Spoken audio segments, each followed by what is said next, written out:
Time check! 6:26 mga buddy. Kung napanood nyo yung last video natin, so na-involve tayo sa minor accident pauwi galing trabaho. So medyo nagkagulatan at sumalpok po tayo dun sa kasunod natin or sinusundan na motor sa hindi naman sinasadyang pangyayari. So meron tayong damage sa motor.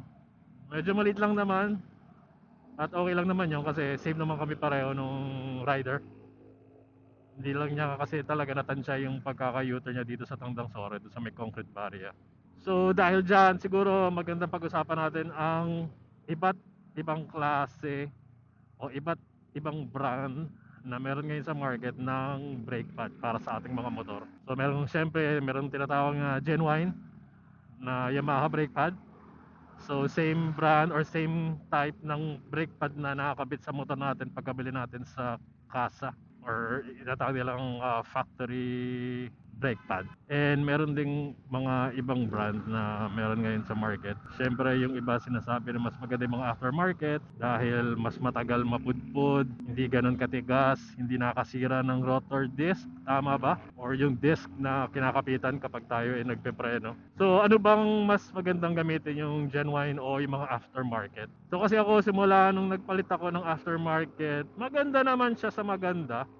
Hindi ko naman sinasabi dahil gusto natin makiuso, kung ano yung trending, kung ano yung maganda sa marketing sa social media, kung ano yung kinuwento ng tropa mo. Pero dahil siguro dahil nag-check din tayo mga feedbacks ng mga information tungkol sa mga brake pad na nasa aftermarket or yung mga binebenta sa mga shop, mga online store at iba pa. Kahit naman sino, di ba? Mas gugustuhin natin yung mas maganda yung kalidad, mas pangmatagalan. Yung presyo, depende yan sa buyer, kung anong mas gusto nilang bilhin. Siyempre, hindi naman lahat kayang maka-afford na medyo pricey na brake pad. Pero lagi natin tatandaan mga buddy, siyempre, mas importante yung alam natin na magiging safe tayo. Hindi yung para lang makapagpalit ng brake pad, hindi lang para masabing may bagong piyesa yung motor. Siyempre, doon tayo sa magagamit natin ng maayos at hindi tayo mapalalagay sa mga alanganing sitwasyon. Ganun pa man, isa rin ang brake pad o ang preno ng ating mga motor na kailangan nating iprioridad na isaalang-alang na nasa tamang kondisyon, na hindi pa siya pudpud, na hindi na siya puro bakal. Kasi kapag napudpud yung lining niya mga body, bakal na yan eh. So kapag pinisil mo ang preno, so ang iipitin niya do sa disc ng gulong is bakal din. So bakal sa bakal siya. At kapag nangyari yon, madulas yon.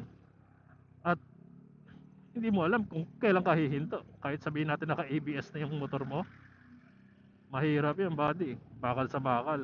Kaya magiging alanganin ka talaga dyan body kapag ubos na yung lining ng brake pad. So sa tingin nyo mga buddy, ano ba yung best na brand na meron para sa brake pad ng ating mga motor? Yung iba kasi, syempre karamihan, sinasabi stock is good, ika nga. So genuine Yamaha brake pad ang nire-recommenda nila. Yung iba naman, yung mga aftermarket. So bali hanggang dito muna ang ating video. So I'll see you on the next video. Bye bye.